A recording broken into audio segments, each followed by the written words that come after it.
tem, só pra te ver, Jesus. Gálatas, capítulo 1, versículo 6, diz que maravilho-me de que tão depressa passasseis daquele que vos chamou a graça de Cristo para outro evangelho, o qual não é outro, mas há algum que vos inquietam e querem transformar o evangelho de Cristo. Mas ainda que nós mesmos ou um anjo do céu vos anuncie outro evangelho, além do que já vos tenho anunciado, seja anátema. Assim como já vos dissemos, agora de novo também vos digo: se alguém vos anunciar outro evangelho além do que já recebestes, seja anátema. Porque persuado eu agora a homens ou a Deus? Ou procuro agradar a homens?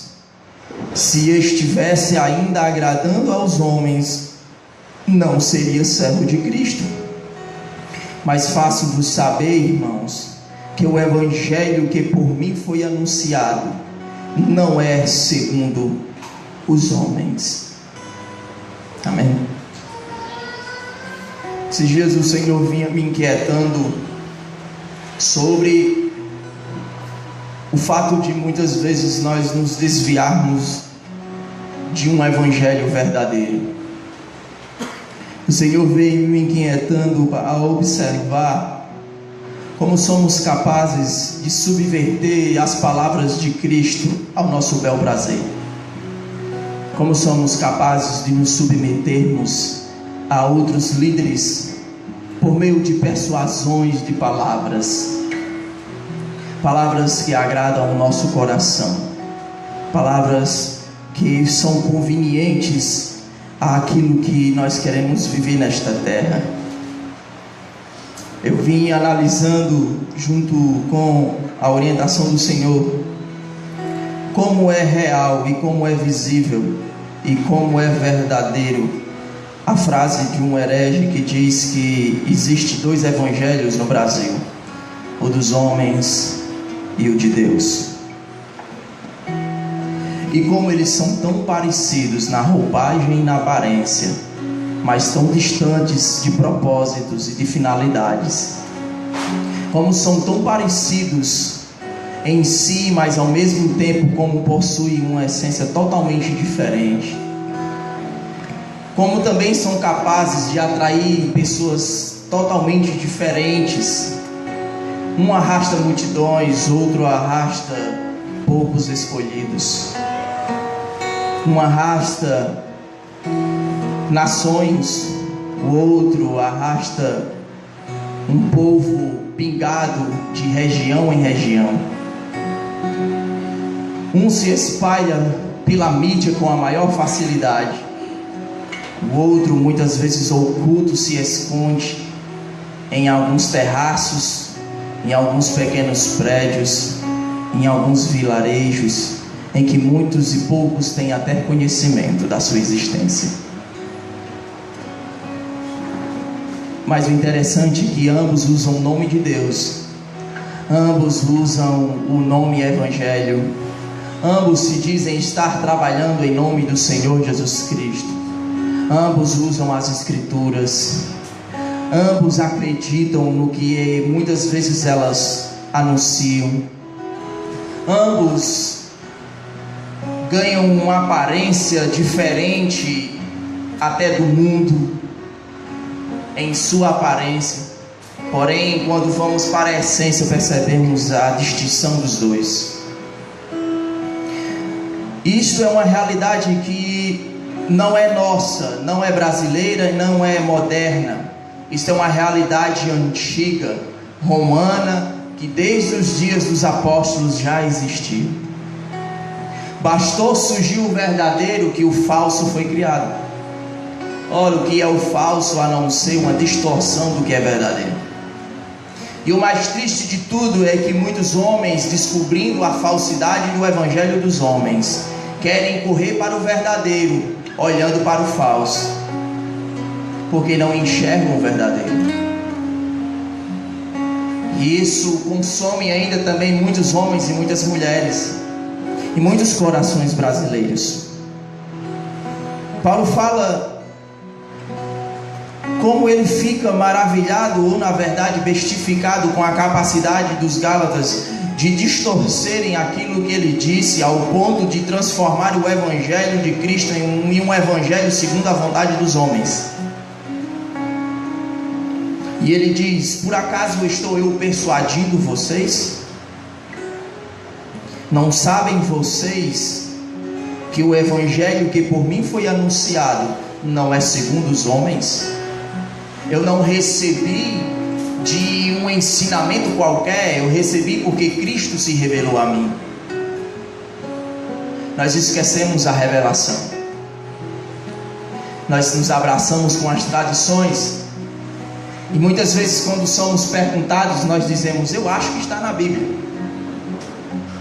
eu aprendi assim, meus pais me disseram que era desta maneira, eu li no livro de um teólogo. Mas o que a Bíblia diz? A Bíblia diz isso e mais isso. E de forma literal e superficial nós decoramos as Escrituras e nos tornamos insensíveis a uma revelação e uma inspiração do Espírito Santo para conhecê-la e aplicá-la, para arrancar dela os princípios que são do reino, que outrora foi vivido por uma igreja primitiva. Então o Senhor vem me incomodando a olhar esta capacidade em que os homens estão em distorcer o que o céu liberou à terra. Construímos impérios, montamos grandes estruturas, e até hoje nós somos maravilhados e nos encantamos quando alguns homens, se dizendo homens de Deus, trazendo para a nossa realidade uma estrutura muito bonita e bem parecida até com shows de grandes bandas de rock como Guns N' Roses, Iron Maiden, com grandes amontoados de estruturas sonoras, e pegamos os microfones e gritamos: Jesus salva, e nos encantamos com aquilo. E aquilo nos encanta tanto que nós esquecemos se existe essência ou não naquelas coisas. E nos desculpamos dizendo: não adianta se preocupar com isso, o que vale é que o Evangelho de Deus é pregado. A que ponto nós chegamos na conformidade?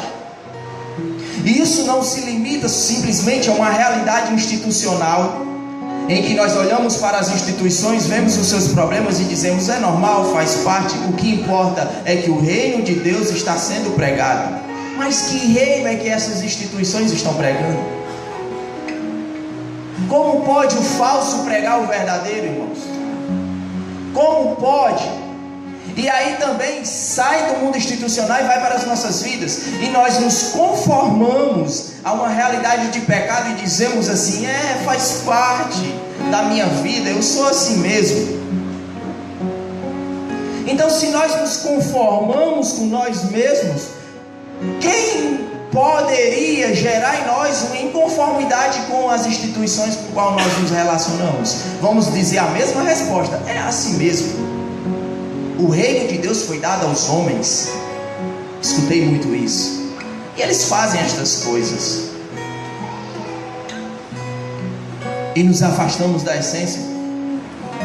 E aí, quando nós nos mutuamos aqui na Dário Rabelo, no 528, nós queremos, em nossas presunções, ao observarmos cantores e pregadores, ou a nós que estamos participando do litúrgico, e queremos ser honrados com tudo isso, esquecemos da essência. Nós queremos entrar aqui, nós queremos ser invadidos aqui nesta casa por alguma coisa diferente, mas nós esquecemos de convidar o responsável por tudo isso. Nós nos fraquejamos e nós perdemos as nossas lutas para a nossa própria carne. Nós perdemos uma reunião, a nossa luta em uma reunião coletiva para o nosso sono. Nós perdemos em uma reunião coletiva um momento de adoração para a minha ansiedade com a conta de amanhã. E ainda às vezes nós somos tão presunçosos que nós nem nos preocupamos com a conta de amanhã. Nós nos preocupamos porque amanhã eu não vou ganhar o que eu queria ganhar, eu vou ganhar pouco. Não é nem se eu vou pagar, é que eu vou ganhar pouco. E nós achamos que isso é normal para uma reunião de igreja. E enquanto a igreja brasileira e nós do 528 da Dário Rabeiro acharmos que isso é normal, nós nunca iremos transcender da normalidade para o reino de Deus. Nunca. Nós nunca vamos entender o que é fluir. Nós nunca vamos entender o que é enxergar o reino. Nós nunca vamos entender o que é perdão. Nós nunca vamos entender o que é lutar contra a carne, porque nós nem sabemos o que é a carne. Se nós não enxergamos a carne que habita no meio institucional e no nosso meio relacional e na nossa vida com Deus, como posso eu lutar contra aquilo que eu não percebo, não enxergo e que eu não entendo o que é carne? Ei, Omar, como é que eu posso dizer que eu tenho que lutar contra a minha vontade de ser reconhecido, se todos os dias eu oro: Senhor, faz o meu ministério ser grande, me faz ver a minha agenda lotada? Como eu posso lutar contra isso se eu não enxergo isso como carne, mas como o reino de Deus? Como eu posso lutar contra aquilo que eu fui ensinado a entender que é reino? Se o que é carne eu penso que é reino, e o que é reino eu penso que é carne, como eu posso? É uma luta covarde, é um suicídio espiritual e nós não percebemos, porque nós nos conformamos, nós temos medo disso, enquanto outros têm vontade de comer isso. Se pudesse já nasciam com o microfone, se pudesse já nasciam com a logomarca do seu ministério. Hoje eu vi uma postagem no Facebook que eu me entristeci bastante. Eu sou assim, uma pessoa frágil, pecadora, que olha o Facebook. E quando eu olhava o Facebook, eu vi um irmão colocando a mão sobre a cabeça de uma criança e dizendo: tomara que o seu nome seja conhecido na nação. Aquilo doeu tanto no meu coração. Sabe que ponto nós chegamos de acharmos que uma criança ser abençoada, ela tem a ganância de ter um ministério reconhecido por toda uma nação? A que ponto nós chegamos de acharmos que ser reconhecido pelos céus é ter um nome reconhecido pelos homens? A que ponto nós chegamos de vir para uma igreja na esperança que o pão e o chá seja bom, que o café e o chá seja agradável? A que ponto nós chegamos em que nossas ansiedades são tão fúteis e nós não percebemos a futilidade das nossas preocupações? E queremos que o Senhor venha. O Senhor não vai vir a esses ambientes, Ele não visita esses lugares. Aliás, eu vou pregar sobre isso. Ele visita, mas Ele visita para pregar uma mensagem de arrependimento e não para saciar nossa alma. E é por isso que muitas vezes nós estamos em alguns cultos sendo repreendidos em nosso espírito, mas nós não recebemos a repreensão no espírito, nós recebemos a repreensão no nosso coração de adulto, e aí nos escandalizamos. Nós brincamos uns com os outros. Eu sou um que brinca: eita, o cajado hoje é grande, vixe, não tem óleo. Eu sou um que brinco assim. E nunca se tratou de cajado e óleo, se tratou de uma marreta para destruir uma construção que nunca foi uma construção do reino. Não é tempo mais para cajado e óleo, é tempo para fundamentação. Não é tempo mais para pastorear ovelhinhas, é tempo para exercer paternidade. Isso é diferente. Mas como nós podemos ver estas coisas se estas coisas não são vistas pelos nossos olhos como essenciais? Porque segunda para nós não é uma segunda para viver em Deus, é uma segunda para resolver os nossos problemas financeiros, conjugais, familiares e educacionais. Então, irmãos, esse evangelho dos homens fez isso conosco, nos afastou da essência. já dizia isso há muito tempo, e aí quando a gente quer aceitar Jesus na nossa presunção de achar que Ele tem que ser aceito por nós e perdoar Ele, né, como alguns pregam, vamos perdoar Deus no mau sentido. E aí na nossa presunção, quando aceitamos a Jesus, coitado de nós que precisamos ser convertidos novamente, porque nós aceitamos um evangelho que é prosélito, não um evangelho do reino. Aí nos tornamos filhos do inferno 2 vezes. Aí precisa o Senhor vir com a marreta para quebrar 2 vezes o inferno. E quão triste é isso? Mas esta é a realidade do Brasil, não é a realidade nossa, é do Brasil. Ora, o Brasil já foi evangelizado, irmãos. Não há um homem sequer no Brasil que não entenda, pelo amor de Deus, o que é a Bíblia, o que é Deus, o que é Cristo. Se você perguntar a qualquer um, Cristo é o filho de Maria, o filho de Deus. Pronto, pelo menos isso ele sabe. Não se trata mais de levar um anúncio, uma informação. A nossa realidade agora é mais pesada. É uma realidade de desconstrução e construção. É uma realidade de transição. Mas nós não queremos transicionar do evangelho dos homens ao evangelho do reino, ou ao evangelho de Deus. Porque essa transição, ela custa tudo. Ela nem custa muita coisa, ela custa tudo, e nem tudo nós estamos dispostos a oferecer a Deus. Mas fique tranquilo, Efraim, fique tranquilo, irmãos, que Deus nos ama mesmo assim. Eu gosto de brincar com o pastor Neto dizendo: nós ainda somos os Mefibosetes da vida. Nós ainda temos nossas perninhas aleijadas. Nós ainda viemos da casa de Saul com as perninhas aleijadas, e nós sentamos à mesa com Davi. Isso já é suficiente. Infelizmente, eu acredito que se nós não queremos transicionarmos, nós vamos passar a vida toda como Mefibosete, com as perninhas aleijadas, se conformando em sentar à mesa e ver o rei Davi, ou o rei Jesus. Mas nós nunca estaremos preparados para batalharmos a guerra com Cristo. Nós nunca estaremos preparados para expandir as tendas, porque nós nos conformamos em estar à mesa. E estar na mesa, o pão já é bom, ter a água já é bom, pagar as contas é bom demais, botar filho em escola particular já está bom demais, ser concursado público, isso é maravilha dos céus, no mundo em crise como vivemos.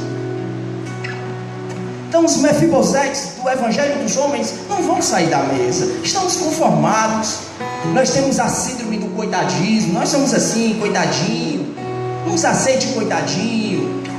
E nos conformamos com os nossos pecados domésticos. E assim vamos vivendo o evangelho dos homens. Como foi o culto? Foi uma bênção. Foi pregou? Não sei, só sei que eu gostei. Não é? Aquele evangelho que a gente vê Deus em todo canto. Deus está em todos os cantos. Mas entenda o que eu estou dizendo. É vendo Deus da nossa ótica religiosa em todos os cantos. Aquele irmão que escuta os macedos da vida, escuta os malafaias da vida, escuta qualquer grande homem pregando e diz: tudo é maravilha, tudo é Deus, os pregadores são bons. As pessoas não conseguem discernir mensagem do reino, mensagem dos homens, e tudo está bom. Aí nós dizemos no Casa 4, 528, mas nós conseguimos fazer a distinção, mas nós não vivemos. Porque é esse o papel de Mefibosete. Ele sabe que a mesa de Davi é diferente da mesa de Saul, e ele quer ficar na mesa de Davi, mas ele não quer assumir as responsabilidades, porque ele é coitadinho, ele é aleijado, nunca foi tratado das feridas das quedas do momento em que vivia na época de Saul. Ele não teve culpa, jogaram ele no chão. O evangelho dos homens geram esses Mefibosetes da vida, prazerosos por posições, por estar em uma mesa com homens importantes, se sentindo querido por Deus porque está ali. Deus nos ama, irmãos. Ele ama a gente assim. Se nós continuarmos assim, nós vamos para o céu do mesmo jeito. E tem céu, Efraim? Tem. O céu é onde Jesus está. Só que Ele está com Ele. Seja na terra, seja no céu, esteja com Cristo. Pronto, tá bom. E aí esse evangelho dos homens nos conformou, mas ao mesmo tempo ele nos atrofiou e nos conduziu a um ambiente covarde. Aí o Senhor me mostrou nas Escrituras uma realidade.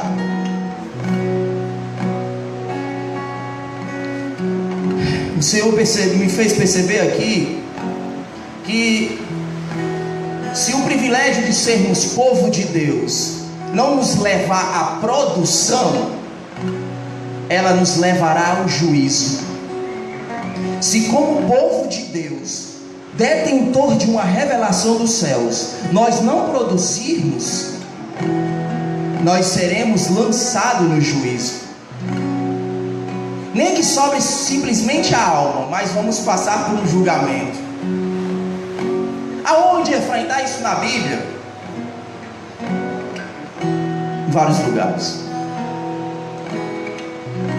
Eu gosto de Apocalipse 2, 4 e 5. Se você tiver sua Bíblia, quiser ler comigo.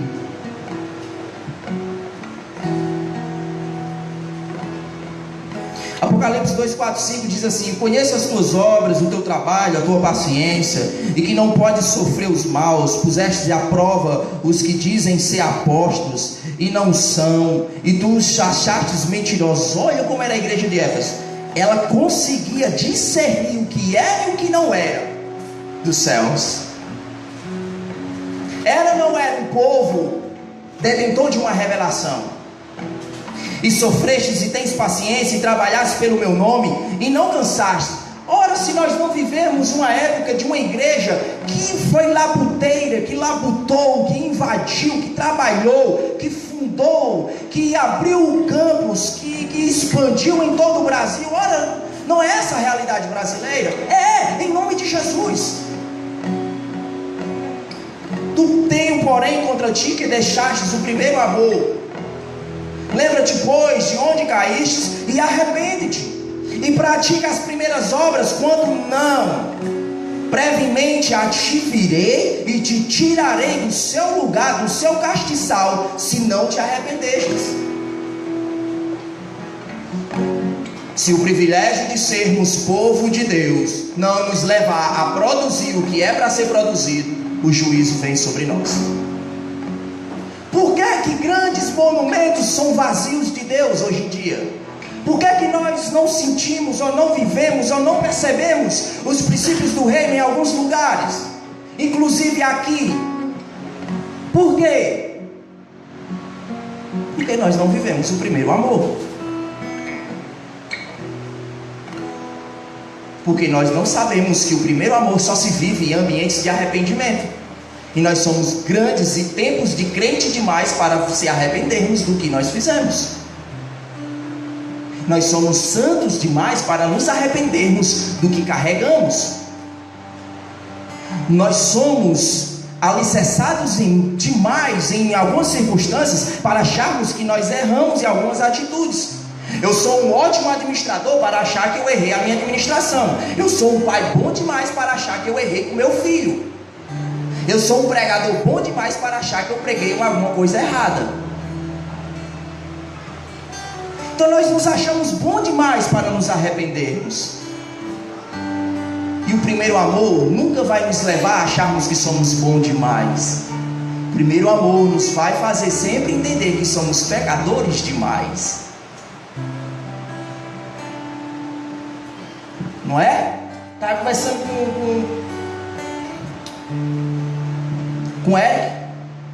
É que sei, mas teve um culto aí que foi Eric. Eu vi umas coisas estranhas lá, mas isso que foi? No culto de quinta-feira vai ter um povo esquisito. Você imagina quem estava lá. Povo com aparência meio afeminada ou masculinizada, de invertendo o gênero. Ela disse: é de estranhar mesmo. É de estranhar. Aí eu estou falando isso não é para repreender ele, não, é para repreender a mim também, porque eu tenho o mesmo sentimento que ele. Eu sei que você não tem, mas né, nós temos, né, esse sentimento, a gente se escandaliza. Eu comecei a achar graça com ele. É verdade. Como é que você está no culto evangélico, você está sentado aqui, você olha para um lado e vê uma mulher com a cabeça raspada, aí olha para a camisa dela e não vê nem peito para dentro. Hein? E ainda vem a mulher sentada com as pernas abertas, igual um homem. Eu, na minha religiosidade, me escandalizo, meu irmão. Porque eu sou crente demais para achar que eu sou igual a ela. Eu sou crente demais para achar que o meu pecado é igual ao dela. Porque Paulo, quando escreveu na Bíblia, ele errou, né? Ele errou, ele disse assim, ó: o reino de Deus não é para os afeminados, nem para os mentirosos, nem para os presunçosos, nem para os avarentos. Ele errou, era para ele ter dito assim: não é só para os afeminados. Aí ele foi e colocou mentiroso, avarento, tudo no mesmo pacote. Tem alguma coisa? Ele errou, é porque tem um erro de inscrição lá, o bichinho errou. Porque assim, eu posso ser mentiroso, avarento, eu só não posso ser homossexual. Não é? Porque quando fala em sexualidade na religião, tudo fica em dobro. Então eu não consigo aceitar no evangelho dos homens que essas pessoas podem conviver comigo. Ah, podem. Se aceitar Jesus, no outro dia tem uma mulher bem maquiadinha, de saia até o tornozelo, com um sutiã bacana, com a camisa bonita, com um batonzinho assim, mostrando que é mulher, com cabelo longo. Aí eu aceito, ela se converteu. Não é assim que eu aceito, né? Não é assim que nós aceitamos, é? Quando eu ia lá na Batista Regular, quando eu ia nas AD de Tempo Central, era assim, eu acreditava nisso. Eu acreditava nisso. Eu falei para vocês que ainda que nós vamos escandalizar aqui, nós vamos, o Senhor está construindo alguma coisa aqui. E se nós não quisermos, Ele vai tirar do pastor as ovelhas, botar tudo para fora e colocar o jeito que quer. Não se preocupe, eu não sou estrela aqui, nem você, tá? Ele bota para fora e gera do deserto uma nova geração. Não se preocupe. Sai até os pastores. Se eu me desviar, ele me tira. Mas ele vai mandar esse tipo de gente para cá. Porque é isso que o quadro precisa. Ele vai mandar gente viciada em crack. Ele vai mandar gente viciada em moralidade. Ele vai mandar homossexual para aqui para dentro. Ele vai mandar ainda essas coisas. Ele vai mandar um monte de religioso que você não suporta de outras igrejas, com aquela conversa religiosa besta, da cor da bila do olho do anjo, que você vai ter que suportar. Ele vai mandar esse tipo de gente para cá. E se a gente não quiser ficar com eles, quem vai sair é a gente, não é eles. Então o evangelho dos homens nos ensinou que é o contrário, que é esse povo que sai e a gente fica. O evangelho do homem ensinou que quem fica é a primeira geração do deserto, não é a segunda. O evangelho dos homens nos ensinou que quem conquista não é Caleb e Josué, é Moisés. Por quê? Porque foi Moisés que viu a face de Deus, é o primeiro, foi o que fundou.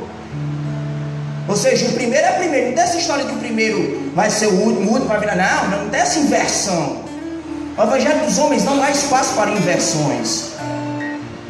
Então, eu vivi neste evangelho, vivo ainda e tenho dificuldade de transicionar para o evangelho do reino. Estou em processo. E o Senhor me fez olhar para essa realidade e dizer que há uma solução. Existem lugares desejados que são frutos da percepção dada pelos céus, uma visão. E esses lugares exigem posicionamentos necessários. Entendam isso. Os lugares celestiais, lugares bons do reino, eles são revelados a nós, não porque nós temos a capacidade de enxergar, mas é porque o céu quer se revelar. Não é privilégio nosso, por isso é graça. E aí este evangelho da graça lhe coloca em um campo de visão totalmente novo. Mas este campo de visão, ele exige um novo posicionamento da sua parte. Você quer ver? João 15. Quem não conhece João 15? Você tem sua Bíblia? Eu sou a videira verdadeira, o meu pai é o lavrador. Toda vara em mim que não dá fruto, eu atiro. E ele limpa toda aquela que dá fruto, para que dê mais fruto. Vós já estáis limpo pela palavra que vos tenho falado. Estai em mim e eu em vós, como a vara de si mesmo não pode dar fruto, se não estiver na videira, assim também vós, se não estiverdes em mim. Eu sou a videira, vós as varas. Quem está em mim e eu nele, esse dá muito fruto, porque sem mim nada podeis fazer. Meu irmão, não tem uma coisa mais clara do que isso. Qual é o lugar privilegiado? A videira. Quem é que nos mostrou a videira? Eu? Não, Deus me mostrou. O Senhor escolhe o resto. Se alguém não estiver em mim, será lançado fora como a vara e secará, e os colherão e lançarão um fogo ardente. Se vós estiverdes em mim, e as minhas palavras estiverdes em vós, pedireis tudo o que quiseres, e vos será feito. Nisto é glorificado meu Pai, que deis muito fruto, e assim sereis meus discípulos. Como o Pai me amou, também eu vos amei, a vós, permanecei no meu amor. Ele sempre está convocando, permaneça em mim. Isso depende de nós. Se guardardes os meus mandamentos, como eu permaneço em Deus? Guardando os seus mandamentos. Se eu guardo os mandamentos de Cristo, eu permanecerei no meu amor, no seu amor. Do mesmo modo que eu tenho guardado os mandamentos de meu Pai, diz Jesus, e permaneço no seu amor. Tenho-vos dito isto para que meu gozo permaneça em vós e o vosso gozo seja completo. O meu mandamento é este: que vos ameis uns aos outros, assim como eu vos amei. Ninguém tem maior amor do que este, de dar alguém a sua vida pelos seus amigos. Vós sereis meus amigos se fizerdes o que eu vos mando. Já vos não chamo servos, porque os servos não sabem o que faz o seu Senhor, mas tenho-vos chamado amigos, porque tudo quanto eu ouvi do meu Pai, vos tenho feito conhecer. 16. Não me conhecestes a vós a mim, mas eu vos escolhi a vós, vos nomeei para que vás e deis fruto, e o vosso fruto permaneça, a fim de que tudo quanto em meu nome pedis ao Pai, vos conceda. Irmão, onde está o meu privilégio aqui? Onde está a minha capacidade de acessar lugares do reino de Deus, a não ser pela revelação dos céus? Porém, esta revelação, quando vem sobre nós, o nosso clamor tem que ser um clamor de Gideão: ai de mim, porque sabe-se que uma responsabilidade vai ser cobrada da minha pessoa. Mateus 13.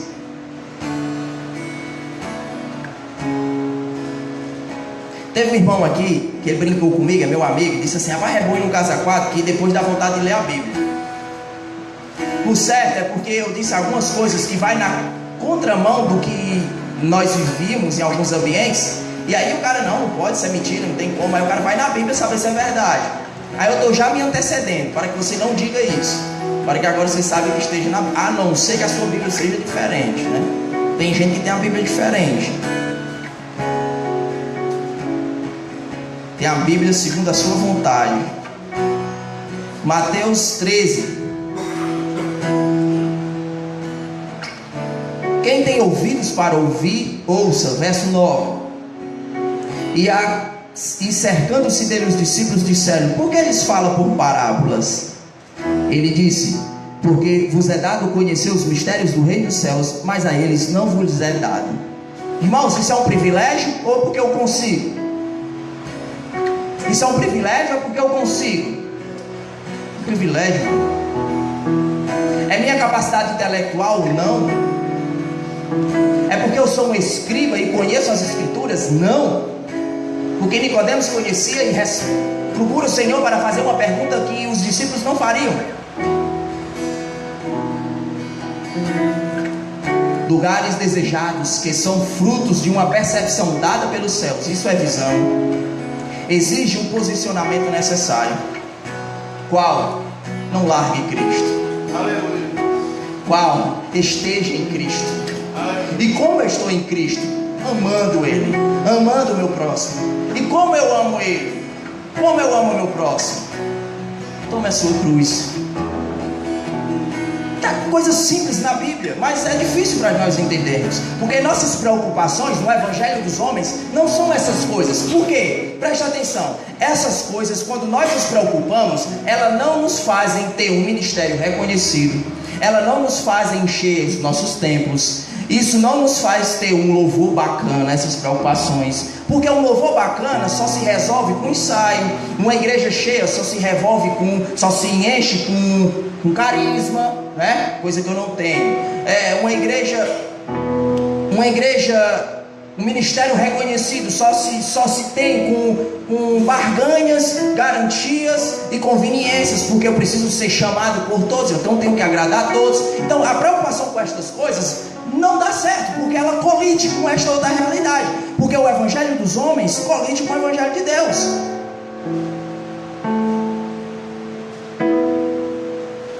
Não é? Por que no evangelho dos homens era tão fácil a igreja entrar no Labacheia?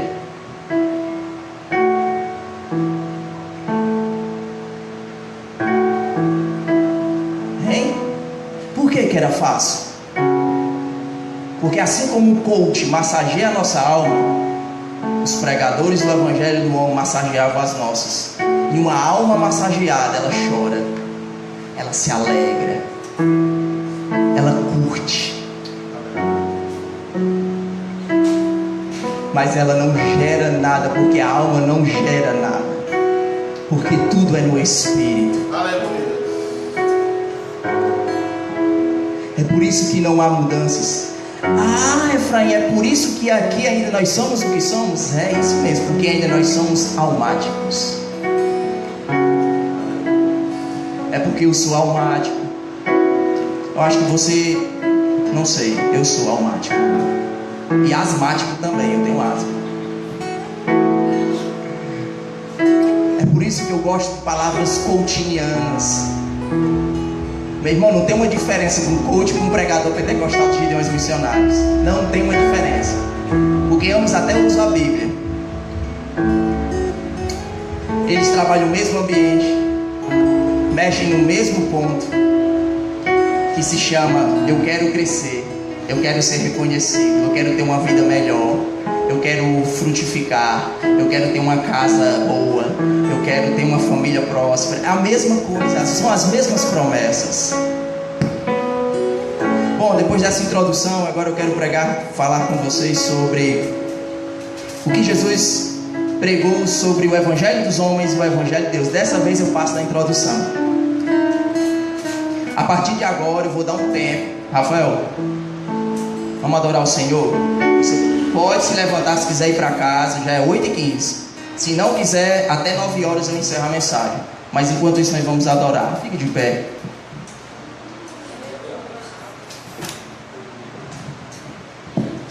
Para não, mano. Se para aí a alma da gente esfria.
diminua, Ele apareça, eu me constranja com a sua glória e todo o seu amor, infinita humildade, servo de todos meus irmãos, que ele cresça, que eu diminua, ele apareça, eu me constranja com a sua glória e todo o seu amor, infinita humildade, servos dos meus irmãos, que ele cresça, que eu diminua, ele apareça, eu me constranja com a sua glória e todo o seu amor, infinita humildade, servos de todos meus irmãos. As minhas mãos eu quero levantar e em louvor te adorar. Meu coração eu quero derramar diante do teu altar. As minhas mãos eu quero levantar e em louvor te adorar. O meu coração eu quero derramar diante do teu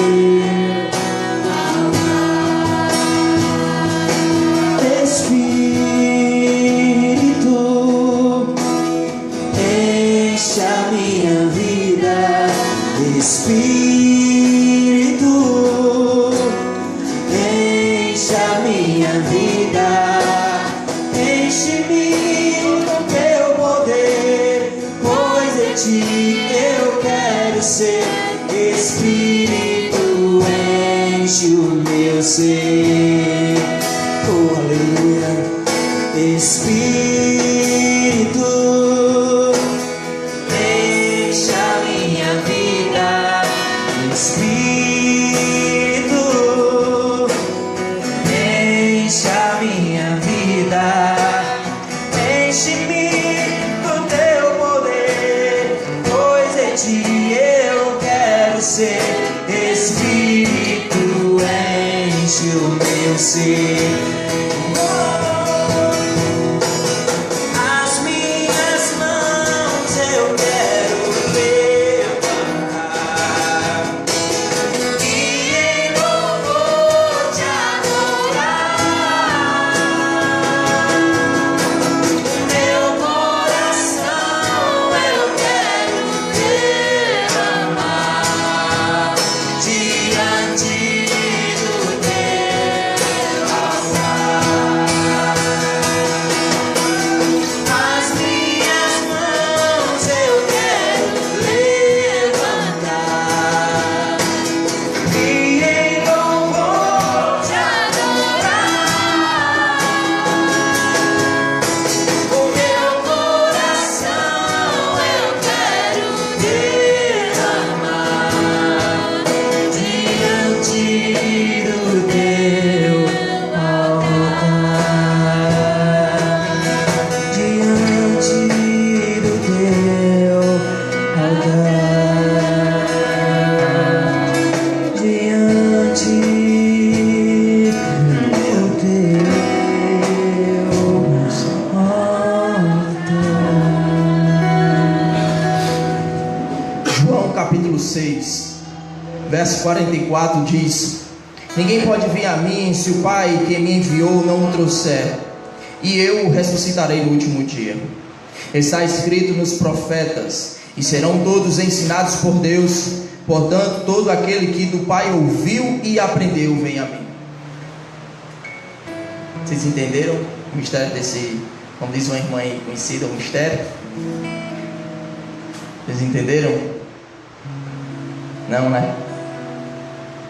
Esqueça o horário, irmão. Preste atenção no que eu estou dizendo. Não preste atenção em mim também. Não olhe para a minha vida. Como diz Esther, não olhe para eu. Preste atenção no que eu estou falando. Está escrito nos profetas, e serão todos ensinados por Deus. Portanto, todo aquele que do Pai ouviu e aprendeu, vem a mim. Gente, tem muitas pessoas que nem ouviram. Tem muita gente, como a parábola do semeador, nunca nem ouviu, não teve nenhum privilégio de ouvir. Quanto mais ouvir e aprender, porque é este que ouve e aprende por meio das Escrituras que consegue se chegar ao Pai. Porque se eu chegar ao Pai ouvindo e aprendendo as Escrituras, o Pai me leva ao Filho. Por isso que ele diz no verso 44: ninguém pode vir a mim se o Pai que me enviou não o trouxer, e eu o ressuscitarei no último dia. E quem é que o Pai traz a não ser aquele que ouve e aprende e vai ao Pai? Não que alguém visse o Pai, a não ser aquele que é de Deus. Este tem visto o Pai. Quem? Cristo. Na verdade vos digo que aquele que crê em mim tem a vida eterna. Jesus disse também no verso 23: na verdade vos digo que se não comerdes da carne do Filho do Homem e não beberdes do seu sangue, não tereis vida em vós mesmos. Quem come a minha carne e bebe do meu sangue tem a vida eterna, e eu o ressuscitarei no último dia. Porque a minha carne verdadeiramente é comida e o meu sangue verdadeiramente é bebida. E o verso 60: muitos, pois, dos seus discípulos, ouvindo isto, eles ouviram, disseram: duro, cleros, inflexível é este sermão.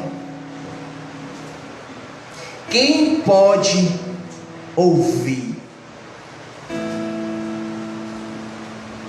as palavras de Cristo, quando ditas dentro de um propósito do reino, elas espantam corações que só querem observar. Aleluia. Vocês pensam que o meu sermão é duro? Se você escutasse Jesus. Eu não sou duro, gente. Eu só falo o que está nas Escrituras. Isso não é presunção. Sou pecador igual a você. É porque eu não tenho outra coisa para liberar. E aí eles fugiram, sabendo pois Jesus que em si mesmo, que os seus discípulos murmuravam, disse-lhes: isto escandaliza-vos? O que escandaliza? Jesus falar que só vem até ele aquele que o Pai o conduzir, e que só quem fica com ele é quem comer do seu sangue, beber do seu sangue e comer do seu corpo e da sua carne. E isso te escandaliza? O fato de eu estar cobrando de você integridade, o fato de eu estar pedindo para você ser só um comigo, o fato de você carregar aquilo que eu carrego, o sangue que eu tenho, a carne que eu tenho, tem que ser o seu sangue e sua carne, e isso tem que ser por alimento para você. Isso lhe escandaliza? Você fazer parte da minha missão? Eu estou dizendo que aquele que o Pai traz a mim, ele tem que fazer parte da minha missão, e a minha missão é essa. E você se escandaliza e acha isso duro? Diz Jesus no verso 61: o que seria, pois, se visseis subir o Filho do Homem para onde primeiro estava? O Espírito é o que vivifica a carne, para nada aproveita a carne. As palavras que eu vos disse são Espírito e vida. Mas há alguns de vós que não creem, porque bem sabia Jesus desde o princípio quem eram os que não criam e quem era que iria trair. Por isso eu vos disse que ninguém pode vir a mim se por meu Pai não lhe for concedido. Desde então muitos dos seus discípulos tornaram para trás e já não andavam com ele. Então disse Jesus aos 12: por quê? Porque só ficou eles. Ei, vocês 12, e aí? Deve ter batido no chão assim: ei, nem espanta gato. Aí eles tremeram, aí: não, Senhor, só tu tens palavra de vida eterna. Meu irmão, que palavra de vida eterna é essa que é tão dura, que faz um bocoado, centenas de homens partirem em retirada? Não foi a multidão que deixou Jesus, foi os discípulos. Eles deixaram Jesus. E só ficou os 12. Quem? Os mais íntimos, os 12 apóstolos, hein? Os caras. Não. Eles só ficaram porque na palavra dura que Jesus pregou, eles viram vida eterna. E por que é que eles viram vida eterna? Porque Jesus já havia dito: aquele que não obedece ao Pai, aquele que não ouve o Pai e obedece ao Pai por meio das Escrituras ou pelos profetas, esse não pode se chegar a mim. O que tem a ver isso? Isso tem tudo a ver com o que eu vou ler em Mateus capítulo 13.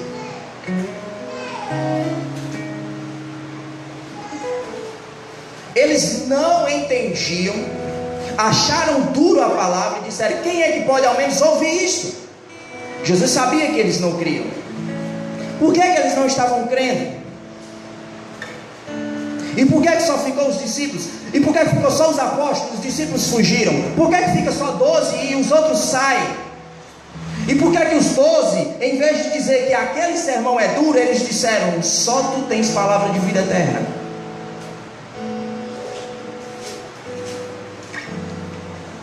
Vamos raciocinar hoje.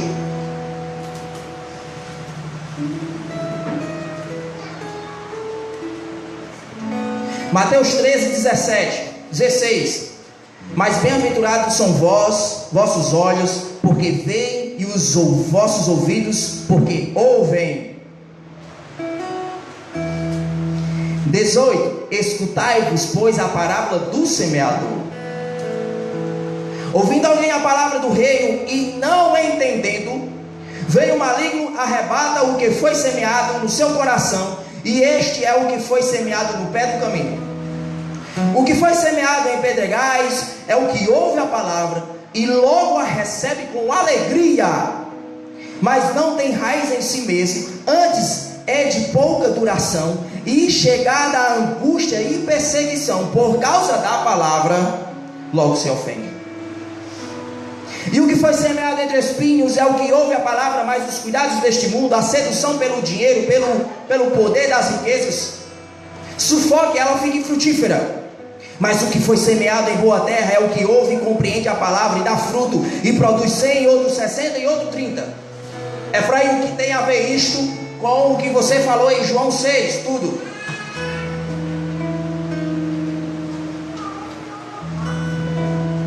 Ouvindo, não entenderam. Quem são esses? Caiu na estrada. Eles ouviram.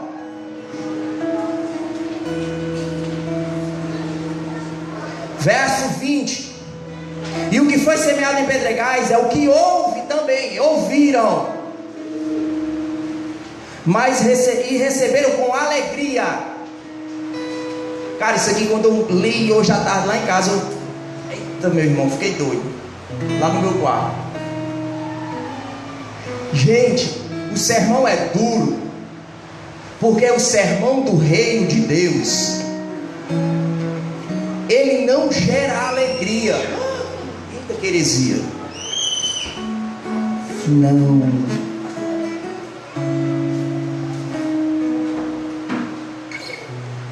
A mensagem do reino, como diz o teólogo Rony, é intragável.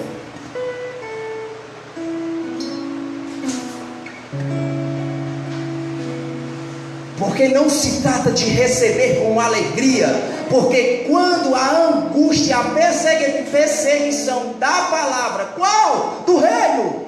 A palavra do reino gera angústia e perseguição. E se esta angústia e perseguição estiver na contramão da alegria que você recebeu, você não quer mais a palavra do reino. Vocês estão aqui? É por isso que igrejas que são é tudo cheia, e igreja que fala sobre reino de verdade é vazia.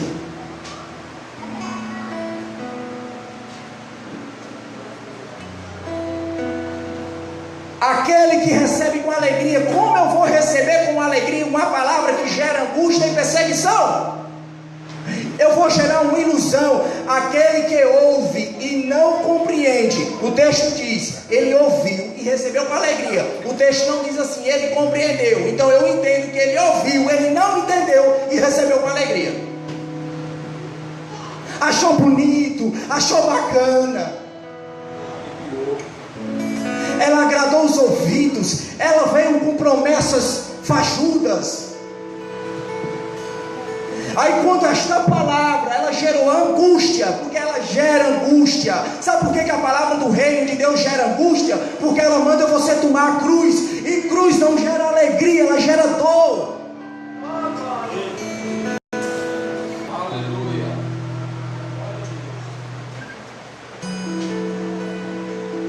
Ela gera perseguição, porque Jesus prometeu lá no Sermão do Monte, capítulo 5, o reino de Deus é dos que são perseguidos pelo meu nome.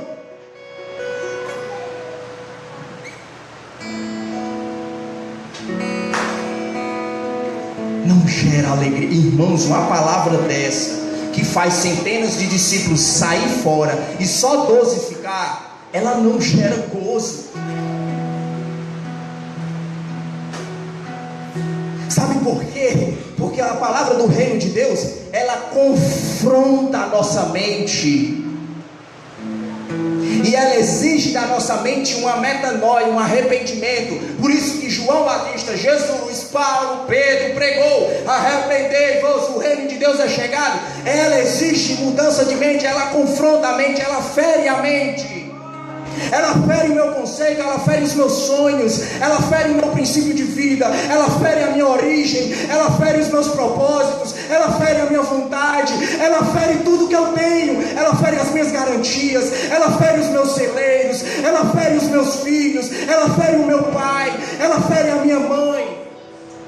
É por isso que ela diz: abandona pai, abandona mãe, abandona filho. É por isso que ele diz ao rico: abandona a tua riqueza. Ela fere. Aleluia. É por isso que ela diz: viva uma vida de nazireu. O que é uma vida de nazireu? Não desfrute daquilo que lhe é permitido. Eu posso beber, eu posso escutar música mundana, eu posso fazer umas coisas, até fumar maconha, porque isso é lícito. Mensagem do reino não são para esses que querem viver no permitido.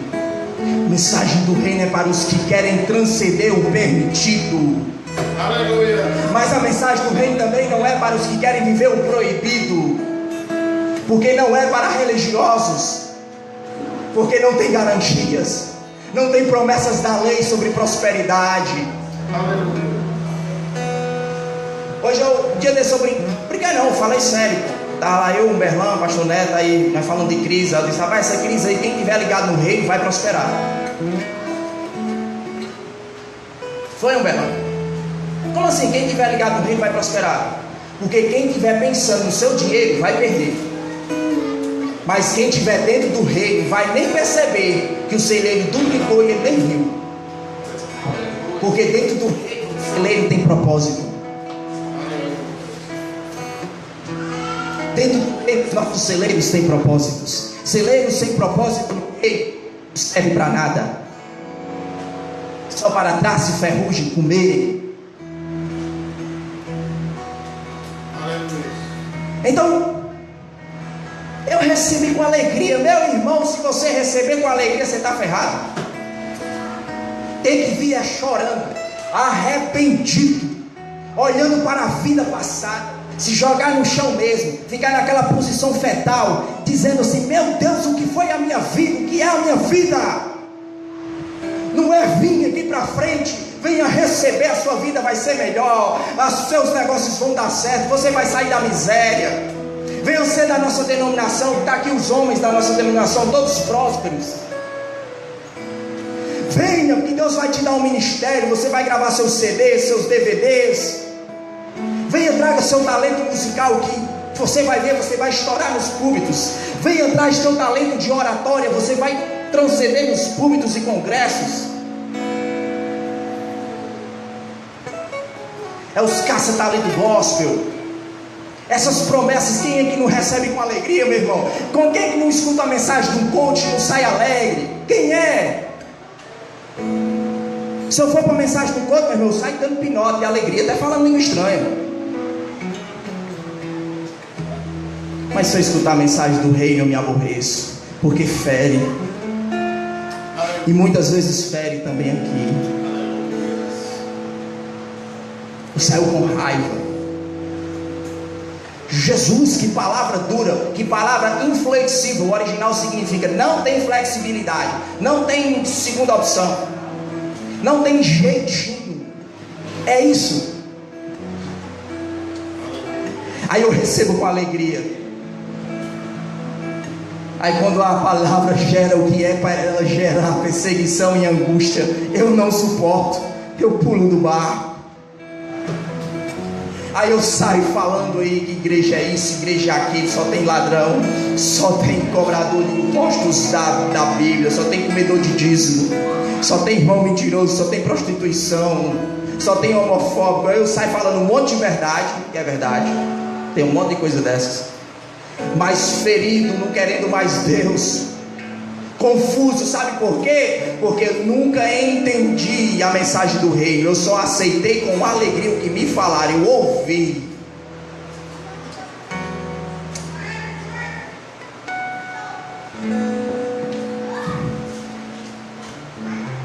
Mas o que foi semeado na terra boa é o que ouve e compreende a palavra.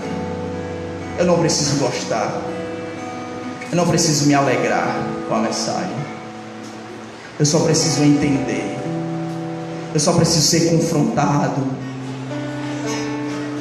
eu só preciso ser machucado na minha mente e aceitar no meu coração, e deixar minha mente ser machucada todos os dias pela mensagem do reino, porque todos os dias ela vai moldando a minha mente. Não tem mais espaço para a minha mente, agora é a mente de Cristo. Então duas mentes não ocupam o mesmo espaço. Se ela não ocupa espaço, uma tem que perder, e se uma vai ter que sair, vai ter que doer, vai ter que ferir. Eu tenho que aceitar isso, mas eu não me submeto, porque minhas raízes no mundo das minhas tradições são muito profundas, e as minhas raízes da alegria são muito curtas. Aí não dá. Alguém vai perder, e provavelmente vai ser a semente que vai sucumbir. Bom, irmãos, o Evangelho de Deus, na parábola do semeador, a falta de uma compreensão da mensagem do reino, aliada a uma cultura religiosa de garantias, na qual fomos inseridos, sempre fará da mensagem do reino uma mensagem dura. Nunca a mensagem que Jesus pregava, o que eu li aqui nas Escrituras, vai ser acalento, alívio para um coração dentro de garantias religiosas. Nunca vai ser, porque confrontos não são passar a mão na cabeça. Confronto já está dizendo, confrontar, fronte.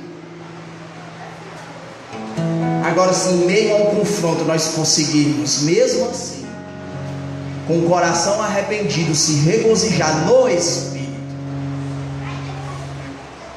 aí as rupturas acontecem. Enquanto as rupturas não acontecerem, nós não podemos acessar lugares que o reino aponta. Enquanto as rupturas não acontecerem, nós não vamos sair das mesas que Mefiboseque vive, nos banquetes, nas alegrias da presença do rei, mas sem guerrear. Se não houver rupturas, eu não saio desta mesa de Mefiboseque. Eu não saio. Ter oportunidade vai ser sempre um fardo.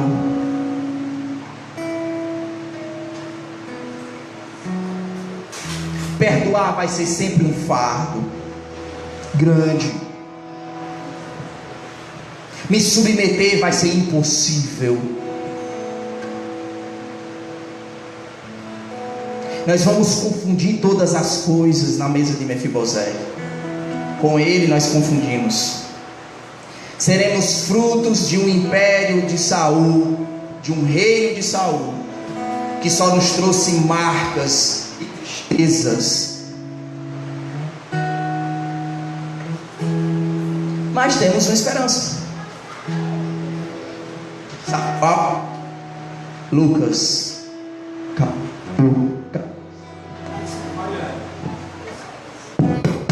som, oi, aqueles irmãos bem antigos, só tá prestando. Bom, irmãos, Lucas capítulo 14. Que horas são? 15 para as 9, é? 8h40. Vocês não saíram na hora daquele louvor? Evangelho dos Homens. Eu vou ler aqui o Evangelho dos Homens, um descrito em Lucas capítulo 14. Preste atenção nos Evangelhos dos Homens. Aconteceu que no sábado, que entrando ele em casa de um dos principais dos fariseus para comer pão, eles estavam observando.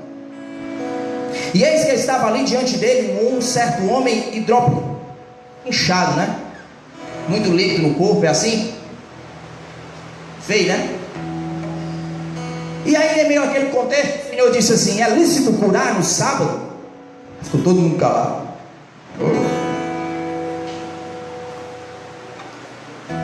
Vocês cuidam de um bicho que cai lá num buraco, quanto mais eu não vou curar uma pessoa dessa, né? Curou. Aí o Senhor Jesus olha para os convidados. Eu queria um melhor, que esse aqui já bateu a biela.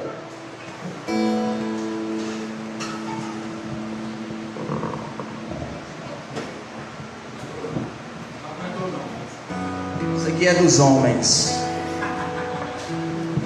Aumenta o volume, eu não tenho voz não. É por isso que eu nunca preguei Gideões missionários, é que eu não sei fazer. Quando eu aprendi a fazer bem grosso, aí eu prego lá. E aí, olha o microfone. E aí o Senhor olhou para os convidados, Evangelho dos Homens. O Senhor conhece os corações. Aí olhou e disse assim, ele reparou que eles estavam querendo escolher os principais assentos. Aumenta aqui o retorno para mim. O retorno aqui, ó. Na mesa mesmo aí, tá bom, tá bom. Aí ele viu que os caras estavam brigando. Não, eu quero ser o primeiro, quero ser o primeiro e tal. Ele libera uma parábola, uma história. Quando por alguém fores convidado às bodas, não se assente no primeiro lugar. Não aconteça que esteja convidado o outro mais digno do que tu, e vindo que te convidou a ti e te diga, dá lugar a este, e então com vergonha tenhas de tomar o derradeiro lugar. Mas quando fores convidado, vai, se assenta-te no derradeiro lugar, para que quando vier o que te convidou, te diga, amigo, sobe mais para cima, e então terás honra diante dos que estiveram contigo à mesa. Porque, ou portanto, qualquer que a si mesmo se exaltar, será humilhado, e aquele que a si mesmo se humilhar, será exaltado. E dizia também aos que tinham convidado, quando deres um jantar, ou uma ceia, não chames os teus amigos, os teus irmãos, nem os teus parentes, nem vizinhos ricos, para que não suceda que também eles te tornem a convidar a ti, e seja isso recompensado. Mas quando fizeres convite, chama os pobres, aleijados, mancos e cegos, e serás que bem-aventurado, porque eles não têm com que te recompensar, mas recompensado te será na ressurreição dos justos. E ouvindo isto, um dos que estavam com ele à mesa disse: opa, bem-aventurado é o que come pão no reino de Deus. Porém ele disse: um certo homem fez uma grande ceia, convidou muitos, e à hora da ceia mandou o seu servo dizer aos convidados: vinde, que já tudo está preparado. E aí cada um foi dando uma desculpa. Verso 21, e voltando aquele servo, anunciou estas coisas ao seu senhor. Então o pai da família, indignado, disse ao seu servo: sai depressa pelas ruas e bairros da cidade, trazei aqui os pobres, os aleijados, mancos e cegos. E disse o servo: Senhor, feito está como mandates, e ainda há lugar. E disse o Senhor ao servo: sai pelos caminhos valados e força-os a entrar, para que minha casa se encha. Porque eu vos digo que nenhum daqueles homens que foram convidados provará da minha ceia. Ponto. Evangelho dos homens. Me diga se isso aqui que Jesus viveu na casa de um fariseu não é o que nós vivemos em nossas casas de templos feitos por mãos humanas. Tem alguma diferença? Tem, lógico que nós vamos muito dizer que tem. Não tem, né? Tem não, irmãos. Não tem.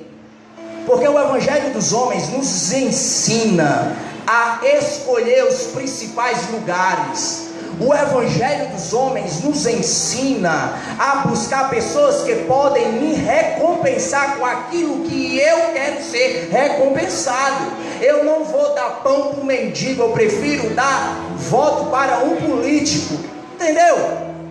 Eu não vou para uma festa querendo ficar lá atrás, não ser reconhecido. Eu quero estar na frente, principalmente se o pregador for uma pessoa conhecida. Eu quero estar na frente, para quando acabar eu apertar a mão dele. Então, o Evangelho dos homens nos mostrou a separar dias santos. Estavam no sábado reunidos na casa de um fariseu. Aqui é um cenário único, uma festa de um religioso, onde só pessoas importantes foram convidadas, e que os que foram convidados estavam brigando entre si por posições, e que ali estava Jesus Cristo, falando verdades, repreendendo. Mas sabe o que é que eles estavam preocupados? Se as vossas tradições estavam sendo preservadas. Porque se Jesus falasse algo que não preservasse as vossas tradições, esse aí não é o Messias, sai daqui. Eu olho para a nossa realidade eclesiástica e pergunto: não é a mesma coisa? Quando nós estamos reunidos, se a mensagem não é do nosso agrado, pode estar na Bíblia, não importa, não quero saber se está na Bíblia. Se não for do meu agrado, opa! Se no culto eu não tenho privilégios, não fui honrado. Se no culto senta os pobres, aleijados ou homossexuais, né? Aí eu digo: epa, bagunçou. Esse é o Evangelho dos homens. E qualquer semelhança com os lugares da onde nós viemos e com este lugar não é mera coincidência. Mas é normal, é o governo de Deus na mão dos homens, é assim mesmo. Agora eu vou ter que sair e montar uma igrejinha nova com todo mundo puro? Não, não faça isso. Não lhe dou esse conselho. Só se Deus mandar. Porque até Ele mandando você se arrepende.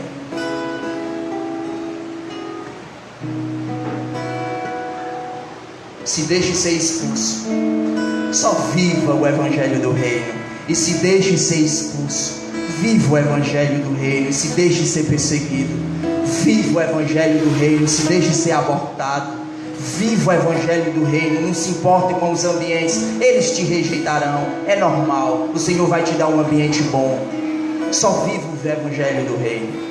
Não se conforme com garantias. Não fique achando que ganhar privilégios em mídia é Deus abençoando o seu ministério. Não se engane achando que o primeiro lugar é um privilégio, porque é um privilégio de homens. Não se iludam em estar perto de pessoas privilegiadas da sociedade, porque desses não é o reino dos céus. O reino dos céus são daqueles do Evangelho de Deus, do capítulo 15. Na verdade, capítulo 14, verso 25. Vou ler para vocês. Ora, aí com ele uma grande multidão, e voltando-se disse: se alguém vier a mim e não aborrecer o seu pai, e sua mãe, e mulher, e filhos, irmãos e irmãs, ainda que também a sua própria vida, não pode ser meu discípulo. E qualquer que não levar a sua cruz e não vier após mim, não pode ser meu discípulo. Pois qual de vós, querendo edificar uma torre, não se assenta primeiro e fazes as contas dos gastos, para ver se tem o que acabar?